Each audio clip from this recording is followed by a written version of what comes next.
This is a guide on how to install bearings using one of these bearing presses. This press is for a 6805 bearing, and it makes the job, well, a lot easier than it is to tap the bearings in or to faff about with it. So firstly, you get your wheel, and you want to get your tool. If you take a closer look at the tool, you see there's a thrust bearing on one side. The side that has a thrust bearing is the side that you tighten up. So if you're putting the bearing on this side, you would tighten up that side so that this obviously rotates. On the drift component, on the drift aluminium component, you see there's a recess. So basically the drift only touches the outer race of the bearing and can't damage it. That's the backing alignment plate. This goes on there, and this recess means that only the outer race of the bearing is being pressed. So I put that into there. I then take this, put it onto here. I then take this. These are prototypes. The tools will get more and more advanced as we develop them, but for now I'm just trying to create a range of tools that will do the job. Once I have that reasonably tight, I take this and I just,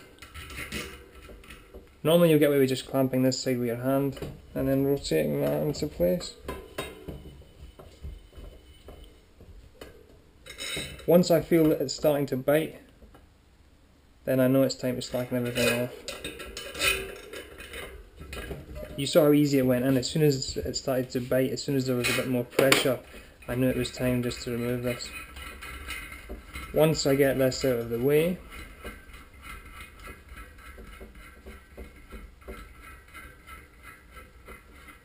I will be wanting to do two things. Firstly, I will want to visually check where the bearing is seated about.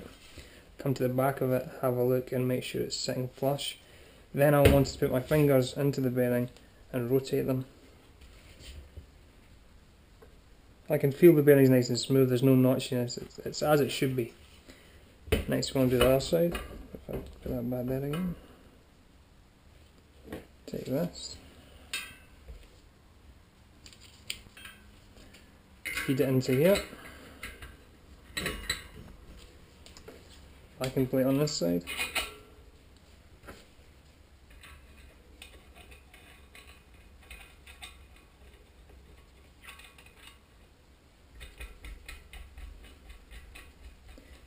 Same technique again, really. Only difference is this is sitting on the outside of the housing rather than sitting in it. So once I've got that in place, I'm just going to hold this with my hand, which should be enough.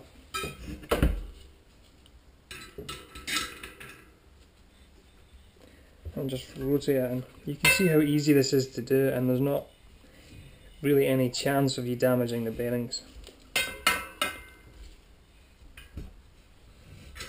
You can feel it biting, so I'm going to ease this off again. More likely than not, that's where it needs to be.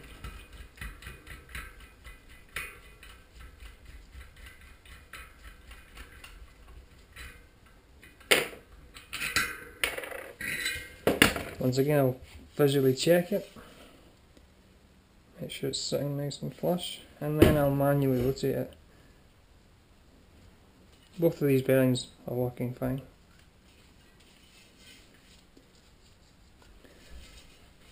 Lastly, I will show you how to set it up. I'm going to put this back into here. Normally you would take grease, put it onto a small squirt of grease and just rub it in with your finger. And then put this into place. Just ease it in. And you do the other side. The thing about the deemax hubs is you set the tension, you set how tight the hub is by hand, so it's it's a manual setting of this component here. You don't want to have it too tight and you don't want to have it too slack. So the best thing to do is tighten it up as far as you can get to go. You do not want to force it, it's just a nice easy rotation. Then once it starts to bite, which should be soon,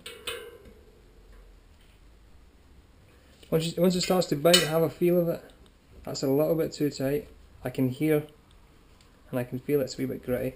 So once it's tight, you just want to set it back up again with your tools and then just ease it off, just a little bit, say about there, and feel it again. It's nice and smooth. And all you do is pop your caps back on, spacers, and that should be that.